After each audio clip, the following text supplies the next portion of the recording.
c'est un personnage qui m'a toujours fasciné. Mais alors vraiment fasciné, parce que quand vous regardez les images d'archives, quand vous lisez les bouquins sur Staline, mais surtout quand vous regardez les images qui ont été tournées à cette époque, et il y avait un petit bonhomme, mais carrément vraiment de petite taille, hein, presque un nain, qui s'appelle Nikolai. Alors je ne sais pas comment on dit, Yezhov. Et c'est assez étonnant parce que c'est un personnage qui m'a toujours fasciné. Il m'avait fasciné aussi parce que il y a des livres pour lesquels on est fait pour se rencontrer. Parce qu'ils avaient montré des photos de cet homme qui a été l'âme damnée de Staline. C'est-à-dire les camps, les morts, vous voyez, tous les gens qui disparaissaient, les camps de concentration, le goulag, tout ça, c'était abominable. Le KGB, enfin le pire du pire de Staline. Et ça m'avait fasciné parce que si vous regardez là, je ne sais pas si vous voyez, sur la photo, il est là le petit monsieur. Vous voyez le petit monsieur ? Il est là. Allez, à côté de Staline.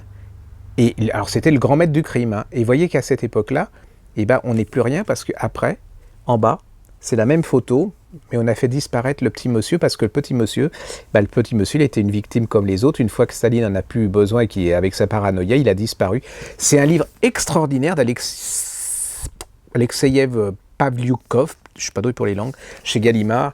Et à travers l'histoire de ce personnage, vous avez toute l'histoire, enfin vous comprenez mieux ce qui se passait à l'époque stalinienne, si tant est qu'on puisse comprendre, parce que l'horreur, elle était quotidienne et que ce qu'ont subi ces gens était d'une atrocité incroyable, physique, intellectuelle, psychologique et tout. Mais c'est tout le système stalinien... dans ce côté, c'est un peu comme Beria, vous savez, comme ces gens, il y avait un livre qui était paru où on vivait l'horreur de ces... C'est des petites gens. En plus, c'est ça qui est extraordinaire, c'est pas des, voilà, ils vont devenir des monstres de cruauté. Je trouve ça, c'est un des grands, c'est pas facile, hein, enfin, je veux dire, c'est pas facile dans le sens, l'âme humaine, elle en sort pas, c'est pas un carteron de belle âme, hein, c'est le moins qu'on puisse dire, mais ça a existé, ça existera encore parce que les salauds et les monstres, il y en a partout, et comment la paranoïa de l'un est servie par la bêtise, la monstruosité, la cupidité, enfin tout quoi, c'est la vengeance pour se venger sur la nature, il y a absolument tout, et puis c'est un livre très historique et politique où vraiment on démonte le système.